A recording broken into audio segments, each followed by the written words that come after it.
Hello everybody, today we are going to be doing a tour of my retro game room as of December of 2023. My game room ranges from consoles such as Nintendo, Sega, PlayStation, and Xbox. We also have a few merchandise in the game room, so we'll also be showing that too. So, let's get started. First up, we have this shelf which I recently got like almost a week ago. We have 3 amiibos on the top, the Nintendo Switch box, which is a little roughed up since I had it since 2017. Didn't really take much care of it, but we still have it. We have a Switch Pro controller and a Nintendo Switch Lite over here. Down here we have 3 Sega Dreamcast controllers. Only 2 of them have the VMUs, this one in the middle doesn't, but that's okay. Then down here we have Nintendo Wii games, Nintendo GameCube games, Switch games, DS games, Super Nintendo games, Joy-Con box, and deep in here, which you probably can't see, we have Game Boy Color, Game Boy games, and Game Boy Advance games. For our Wii games, we have SpongeBob, Globe of Doom, Cars Toons Mater's Tall Tales, Skylanders Track Team, Wii Sports Resorts, Super Paper Mario, and New Super Mario Bros. Wii. I know it's not a big selection, but most of our physical Wii games, they've been lost. So some of them are also in here, and we need to continue collecting. Then for Wii U, it's just New Super Mario Bros. U and New Super Luigi U, because again, most of our cases for our Wii U games are gone. I have Mario Kart 8 in there too, and Nintendo Land, and a few others. And over here we have Mario Kart Double Dash and Super Smash Bros. Melee. We also have Sonic Heroes, but again, we don't have the physical case. We're gonna be hearing that a lot, to be honest. And then for the Switch games, we have Super Mario Bros. Wonder, New Super Mario Bros. U Deluxe, Smash Ultimate, and Mario Odyssey. Now for this, it's not the same situation. It's more of the fact that, unfortunately, I was one of those people who bought digital games a lot, so most of my Switch library comes from digital games. And as for right here, we have New Super Mario Bros. And Mario Kart DS. Not really the same situation, I just need to start collecting more for the DS. Then for 3DS games, we have Mario Kart 7, Mario Party Top 100. Now this is more of the fact that I modded my 3DS, so most of my games are there, and when I was younger, I sold most of my 3DS games, so that's unfortunate. We're still gonna collect more for Nintendo games to build up a physical collection. And for here, we have The Tick and Yoshi's Island, which these were hand-me-downs, so that's why I have them. I also have Super Mario World, but that's also in the Super Nintendo right now. Now right in here, you can't really see it, but it's Super Mario Bros. 3, Justice League, and over here we got Godzilla and Jeopardy. We also have a few more Game Boy games such as Mario Luigi, Superstar Sega, and we also have Super Mario Land 2 on Kirby's Dream Land, but those are currently inside the Game Boy and Game Boy Advance SPs right now. We also have Super Mario Bros. Deluxe, which is also in the Game Boy Color. And last, this will be quick because all there is down here is a box to an Xbox controller, a case to, a slip to Ape Escape for the PlayStation, a Nintendo 3DS case, and a battle pad for the GameCube. Enough of that, moving on to the shelf full of retro consoles, aiming from Nintendo NES all the way to the GameCube. Starting off, we have this Sega Dreamcast right here, which unfortunately it does not read disc, but it still works. So it's kind of just sitting here for display, I guess. And next to here, we have the NES, which has the authentic controller right here. And inside of it, Super Mario Bros. Plus Duck Hunt. Anyways, now up here we have the Super Nintendo with Super Mario World, and we have the controller right here. One thing you might notice about this console is the red eject button. Now back when I bought this in 2021, it unfortunately came that way, but I knew about this. I thought I could just wipe it off, but every time I wipe it, the nail polish keeps coming out, but like, it's just not getting clean, so. It was $40 anyway, so it was a pretty good deal. Now next to the Super Nintendo, we got the Sega Genesis with Sonic the Hedgehog, and up here, we have the Sony PlayStation. Unlike most of my collection, this is actually a PlayStation that my mom had when she was younger, and she had it for all these years, and back in 2020 when I wanted to start retro collecting, this was one of my first retro consoles to start off, so pretty important. Next up, we have the Nintendo 64, which the thing about this one is that this is actually a region unlocked Nintendo 64 that was actually $40, and it can play Japanese games and US games. The only con about this is when you turn it on, the light doesn't show up, but if you have it plugged into the TV, you can tell if it's on or not. Just make sure you don't forget to turn it off. Next up, we have the Nintendo GameCube, one of my favorite consoles. Now, a little fun fact about this GameCube right here, I actually got it from a friend of mine back in 2018. I had a PS3, but unfortunately it had the yellow light of death, so my friend got this for me as a gift because of the yellow light of death. It took me 2 years to finally get a game for it, ain't that sad.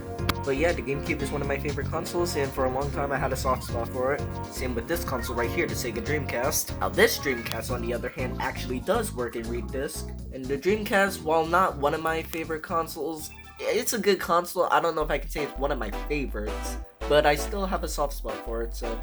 And inside we have Virtual Tennis. I thought Sonic Adventure would be in here. And to end off this part of the game room, we have the CRT TV up here, and right next to it, we have a multi-adapter here to connect most of our games easier. Not really much to say, but I love playing retro games off a CRT TV. It's just the way it should be. And that marks the end of this area of the tour, and don't mind my awful cable managing. That's going to be a part of my New Year's resolution, get better at cable managing. Now moving on to the middle area. Starting off under here, we have the Sony PlayStation 2. Right next to it, we have the Microsoft Xbox. And right next to that, we have the PlayStation 1 controller that, well, joystick. Talk as I go, so you'll hear a lot of stuttering. And anyways, next to here we have the PlayStation 3. I know I talked about the yellow light of death earlier, but I got a new one last year. Only downside is, the old PlayStation 3 I used to have was actually backwards compatible. This is not the backwards compatible model, but hey, when you have a PS2, does that really matter at this point? On top of the PS3, we also have the PS3 controller. And next to the PS3, we have two Nintendo Wii's, Stone XY. And right next to the PS3 again, we have the Xbox 360. This is the Xbox 360 Slim model. And up top, we have the Xbox 360 white controller. Next to the Xbox 360, we also have the Nintendo Wii U, and we have two Pro controllers on the top. And moving on, we have the gamepad right up here. Next to that, we also have the PlayStation 4 base model, along with a red controller. And next to that is the Nintendo Switch launch model. And finally, next to that, we have the PlayStation 5 Slim, which I still need to edit the unboxing for that. I don't know why I never did, but we'll eventually get to that. If it's not obvious already, this is my most recent console that I got, like, probably almost a month ago. And let me tell you, the PS5 is a great console. But you know, it would be so much better if it could be backwards compatible with the PS3. But I guess that's too much to ask. So yeah, that's the end of this section of the game room. Now moving on to the shelf. Now down here is not too much, it's mostly just third-party Nintendo 64 and third-party GameCube controllers right here. Moving on up here, we have a bunch of boxes towards controllers. Here we have a box to a Fight Pad controller, Nintendo Switch. And next to here, we have a box controller for a PS4. Behind that, we have the empty box for a Nintendo Pro controller. And another one, which is for a Fight Pad controller. But anyways, behind this is just a box towards a Xbox controller. And that's just about it. Now up here we have PS4 games, PS3 games, PS2 games, Xbox 360 games, and Xbox games, Vita games, Dreamcast, and finally, PlayStation. But also right here we have our PlayStation Vita Model 1000. Our game lineup consists of Grand Theft Auto 5, Need for Speed Heat, Sonic Frontiers, and Gran Turismo 7. For PS3 we got God of War Collection, GTA 5 again, Tron Evolution, and GTA 4. And for PS2, we have God of War, and we also have Gran Turismo 4 and San Andreas. Xbox 360 games, we got GTA 5 again. Can't get enough of that. Forza Motorsport 2, and GTA 4 again, and Call of Duty Ghost. Halo 2, Halo, Project Gotham Racing, Vita, Call of Duty Ghost, because I was originally going to collect for PS Vita, but then I was like, forget it, I'll just mod it. Now one thing about me is, I like to collect games and consoles that I actually want, not just for the heck of collecting. But I am willing to try new games, which I've already been doing, but hopefully this year we'll have a better lineup. But anyways, we have Sonic Adventure, Virtual Tennis is already in here, we don't have the case for that, because we got it disc only. And we have Gran Turismo. Now that's not to say we don't have more PlayStation games, because we do. Oh, not to mention, we also have Crash Bandicoot right here, forgot to mention that. And we also have Ape Escape in here. And also we have Tomb Raider right here. And to top it all off, we got the retro handheld section. Down here we got the new Nintendo 3DS XL, and we have the Nintendo 3DS XL. Back here we have the Nintendo 2DS, we have a Game Boy Advance SP AGS-001, and a Game Boy Advance SP AGS-101. Back here we have the original Game Boy. Next to that we have the Game Boy Color, we have the Game Boy Pocket right here, and we have the DS Lite, and finally we have the original DS. Now for the top we have a light up Nintendo Game Boy just for display.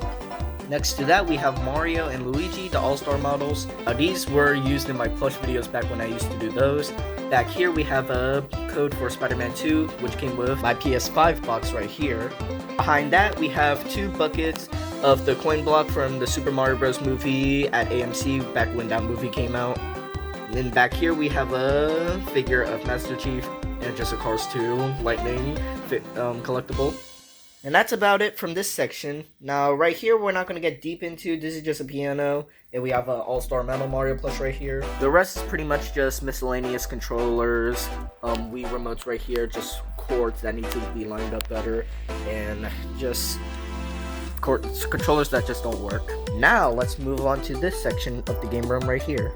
Right here we have a Little Buddy Toad plush, a SK Japan Bowser Jr. keychain, which also still has the tag right here. And we have a Xbox controller, a PS5 DualSense controller, and another Xbox controller right here. Now right here we have the BDNA Mario plush, BDNA Toad, and Luigi, gifted to me by the great MLPB. And right here we just pretty much have the Little Buddy Yoshi and the All-Star Rosalina plush. And I already showed you guys my PS5 box right here with Spider-Man 2. On top of here we have our Nintendo Switch case right here. And we have the Oreo Super Mario Bros. Cookies. And to end it all off, we have our shelf full of rare Mario plushies. Well, most of it is rare. But anyways, here we have a Yoshi's Island DS Black Yoshi plush, a 2009 Bowser plush, a Little Buddy Ken plush, which is missing its wand, but we still have it, I just need to hot glue it back together. Right here we have the 2009 Bowser Jr. plush, another 2009 Bowser Jr. plush, and next to that we have the 2011 Little Buddy Bowser Jr. plush, and another 2011 Bowser Jr. plush. Now right here we have our Goldie Koopa plush, which isn't really rare, but what is rare is this one right here. The Global Holdings Koopa plush, which has cardboard on its feet, and the one that a certain puppet person used to use, so which is why this is not rare in this case. Behind that we have an All-Star Bowser Jr. plush and an All-Star Bowser plush. Those two aren't rare, but because most of this shelf contains of Bowsers and Juniors, just had to add it. Right here we have a Kelly Toy Mario plush, a Cheap plush, which isn't really rare, but again, gifted by the MLB, so we have the MP5 Peach plush, the MP5 Wario plush, a MP5 Yoshi plush, which I do need to clean off because I had him since 2019, and I actually got him for 20 bucks too.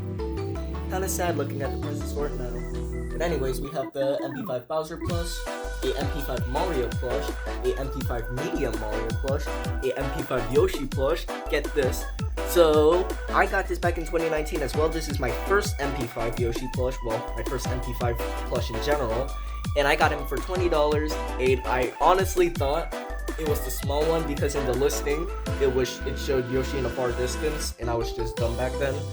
And lastly, we have another MP5 Bowser plush, which isn't really in good condition. This one has rips, and I had to make spikes for it because it was just not in good condition, so I had to fix it up a little bit. And that, folks, concludes the end of this game room tour right here. Sorry for the stuttering in this video. Again, it's not scripted. I just talk as I go on, and I don't really do this type of stuff that often no more. Hope you guys like what I have in my collection. If there's any games you think I should get, let me know in the comments, and I'll see if I'll get it. And yeah, thank you guys for watching, and we'll have a bigger collection in the future. See you later.